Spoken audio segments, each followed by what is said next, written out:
वंदे पुरुषोत्तमम्। श्री श्री ठाकुरंकर अविकृत बाणीरू संकलित इष्टप्रोक्त ग्रंथरु पाठ।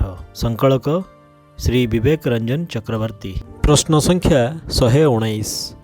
केही जदि इष्ट स्वार्थ इष्ट प्रतिष्ठार बाहानारे आत्म प्रतिष्ठार धंदा नहीं चाले। श्री श्री ठाकुर। इष्ट स्वार्थ इष्ट प्रतिष्ठार बाहानारे जे माने आत्म प्रतिष्ठार धंदा नहीं चलती सेमाने हतभागा। एमानंकर कपटता मनीष पाखरे धरा पड़िबाकू डेरी लागे नहीं।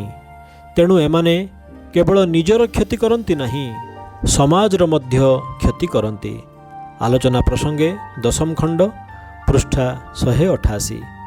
आत्म प्रतिष्ठार तागिद रे जो माने शक्तिमान हुअंती सेमाने शक्तिर दंभरे सत लोकंकु अवमानना करिबाकू आरंभ करती।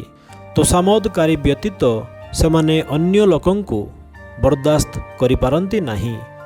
बहुत लोक सेमानंक आचरण रे अंतरे अंतरे क्षिप्त होई उठंती एवं ताहा ही हुए सेमानंकर काल। अंततः लोकमानंकर अंतर रे सेमानंकर कौनसी आसन प्रतिष्ठित हुए नहीं। आलोचना प्रसंगे 10 खंड पृष्ठा 188। धाप्पाबाजी फांकिर भड़ंग भंड चालेर कुटिल छल कदिन चले ताबल आर निये जाए ता रसातल। बाणी संख्या 34 अनुश्रुति 3 खंड पृष्ठा 119। अर्थात फांकी देई धप्पाबाजी लुचाइबार बाह्य आडंबर एवं कपटतार कुटिल चातुरी केतेदिन चले से समस्ते रसातल को जाती। धाप्पाबाजी फांकिर तोड़े स्वार्थलोलुप गर्जने इष्ट निष्ठा छाड़िस नाको व्यतिक्रमी तर्जने।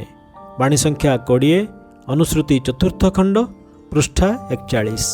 अर्थात धप्पाबाजी एवं फांकिर प्रवाहरे स्वार्थलोलुप व्यतिक्रमी गर्जन तर्जन रे इष्ट निष्ठा छाड़िब नहीं। जय गुरु।